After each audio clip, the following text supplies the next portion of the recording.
appreciated the class that you gave.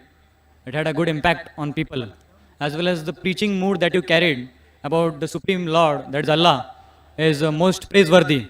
This is what the society really needs today. But as of some things which I heard from you, there were many questions, but I'll ask one as of the formality is considered.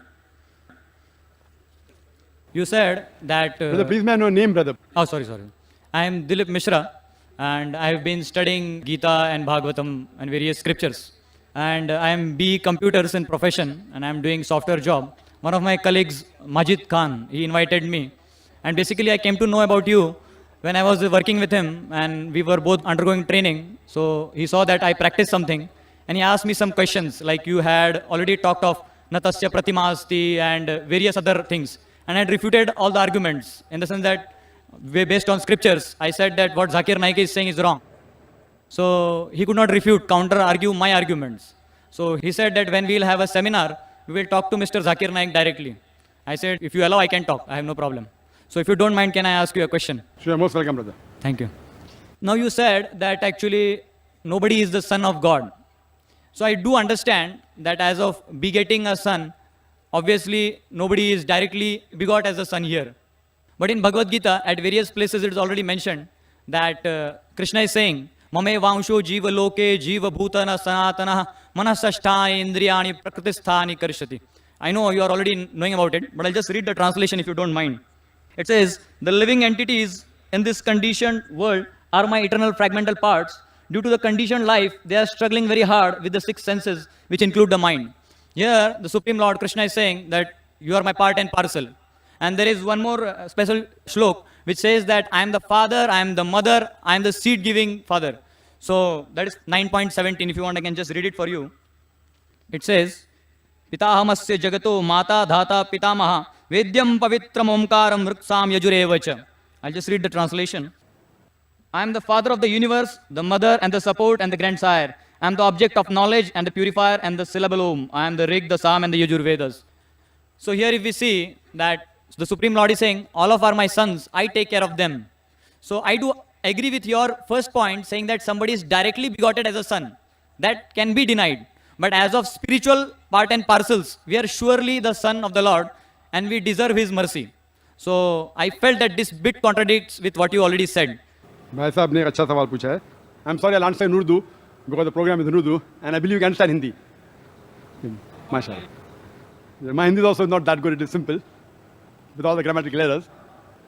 भाई साहब ने सवाल पूछा है, कहा है कि उन्होंने मेरी तकरीर सुन चुकी है और कुछ बातों पे उसे एतराज़ है और उन्होंने कहा उनके दोस्त से कि जाकिर कहते हैं नातस से प्रतिमस्ती और मैं इसमें नहीं मानता हूँ, क्या मैं कुछ सवाल पूछ सकता हूँ? मैंने बोला बेशक. और उनके सवालात में उन्होंने कहा कि जब मैं कहता हूँ कि अल्लाह सुब्हाना व तआला ने बेटा नहीं जना, लेकिन उन्होंने भगवद गीता के 2 श्लोका का जिक्र किया और एक श्लोक में लिखा था कि श्री कृष्ण कहते हैं कि मैं आपका पिता हूँ, मैं आपका माता हूँ. तो ये सवाल करने वाले कहते हैं कि मैं मानता हूँ कि खुदा बेटा नहीं जनता, God can not beget a son, लेकिन आम सन हो सकता है. आम son, for example, if you read the Bible says in the book of Romans that all those who are led by the Spirit of God, they are sons of God. जो भी अल्लाह के अहकामात को मानता है वो अल्लाह का बेटा है. उस अंदाज में अगर आप कहते हैं कि हम भगवान के बच्चे हैं, I have got no problem. हम भगवान के बच्चे हैं. मिसाल के तौर पे अगर कोई ज़ईफ़ इंसान अगर मुझे कहेगा या कोई नौजवान को कहता है बेटा इधर आओ, तो वो फौरन बोलेगा जी चाचा जान और आएगा. लेकिन अगर कहेगा कि आप मेरे जने हुए बेटे हैं इधर आओ, तो वो उसको एक लाफा मारेगा. बेटा मतलब सन, वो छोटा आदमी है, ही इज गिविंग रिस्पेक्ट.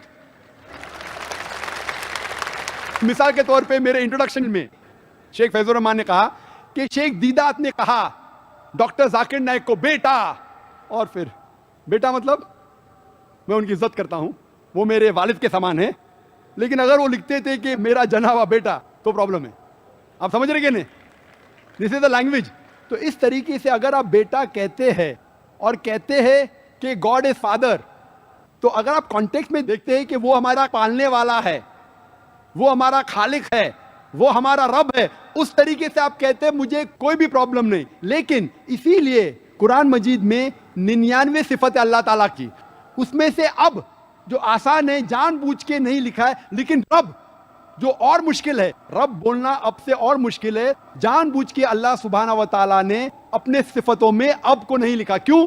लोग उससे गलत मानी ले सकते हैं, वरना फादर बोलना अच्छी बात है और हम आमतौर पे कहते हैं बेटा इधर आओ, कोई हर्ज नहीं। इसीलिए मैं कहता हूं बाइबल में अगर कहते हैं कि जो लोग अल्लाह की बात मानते हैं वो अल्लाह के बेटे हैं, मुझे कोई हर्ज नहीं। उस तरीके से ईसा अलैहिस्सलाम बेशक अल्लाह सुब्हाना व तआला के भेजे हुए अजीम पैगंबर थे, वो बेशक बेटे थे, लेकिन अगर कोई कहता है कि ईसा अलैहिस्सलाम अल्लाह के जने हुए बेटे हैं तो ऑब्जेक्शन।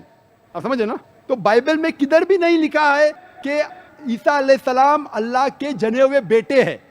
एक वर्स है gospel of John chapter number 3 verse number 16 जिसमें लिखा है क्या for God so loved the world that he gave his only begotten son whosoever believeth in him shall not die but have everlasting life।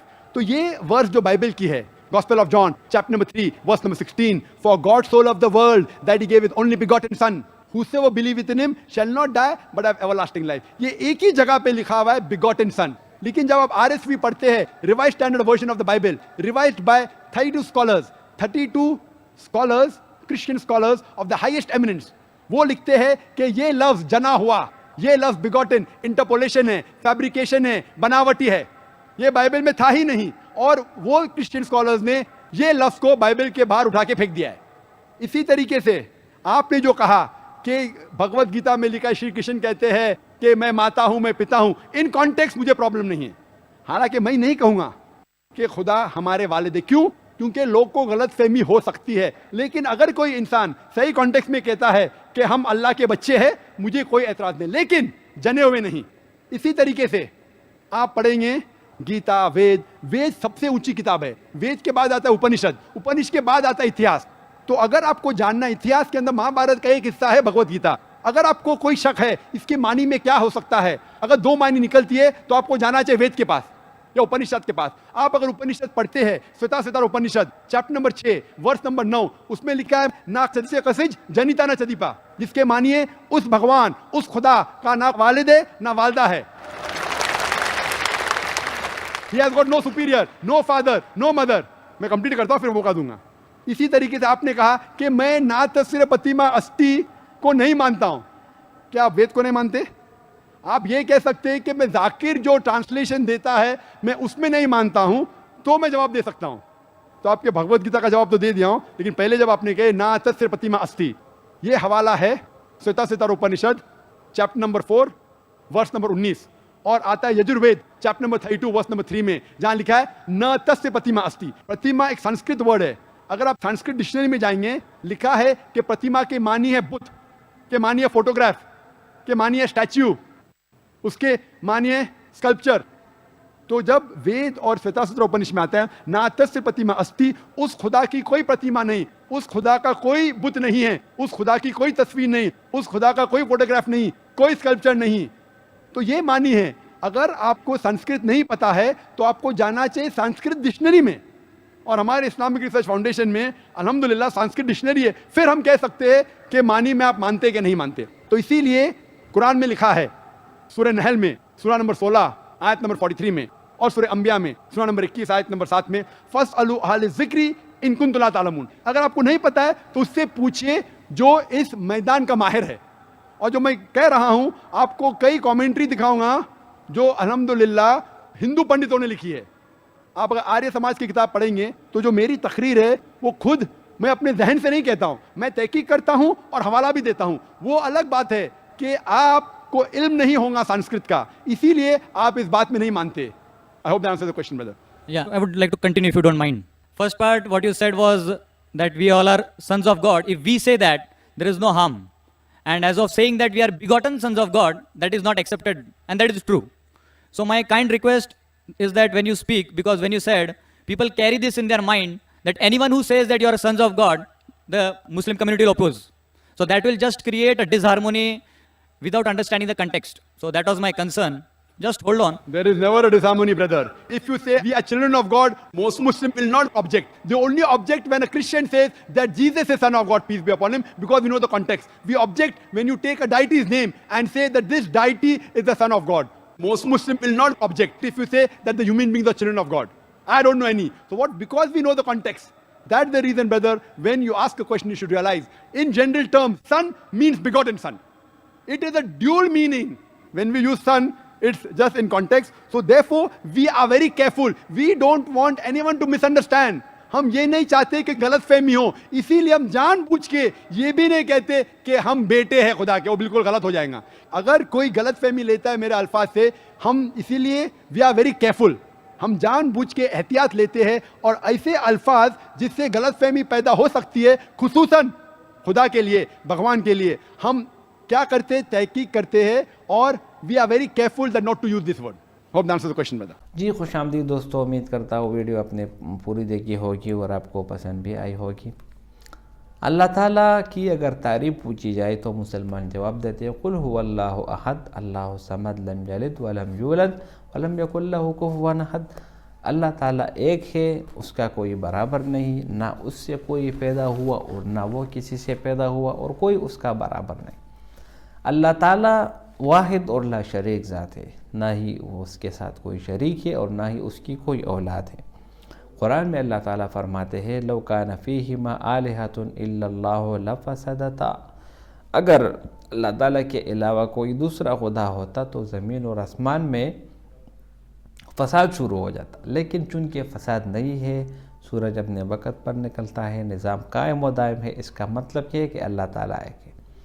तो रहा सवाल इस भाई का जो भगवद गीता का पेश करते हैं, तो भगवद गीता हमारे लिए काबिल कबूल ही नहीं. ये आप किस तरह कह सकते हैं कि ये भगवान की किताब है? नहीं, अल्लाह ताला की किताब सिर्फ़ और सिर्फ कुरान मजीद है. वो 1400 साल गुजरने के बावजूद अपनी असली हालत में है, तो ये इस बात पर दलालत करती है कि ये किताब अल्लाह की तरफ से है. और रही बात भगवद गीता की या ऋग्वेद की या बाइबल की, तो ये सब लोगों की अपने हाथ से बनाई हुई किताबें हैं और उनको जो है ना एक नाम दिया गया कि ये उसकी किताब और ये उसकी किताब वगैरह वगैरह. तो अल्लाह ताला ने हमेशा जो अहकामात नाजिल किए और अल्लाह ताला ने हदीस के ज़रिए रसूलुल्लाह सल्लल्लाहु अलैहि वसल्लम को जो बातें पहुंचाई, उनसे साबित होता है कि अल्लाह ताला एक है, उसका कोई बेटा नहीं.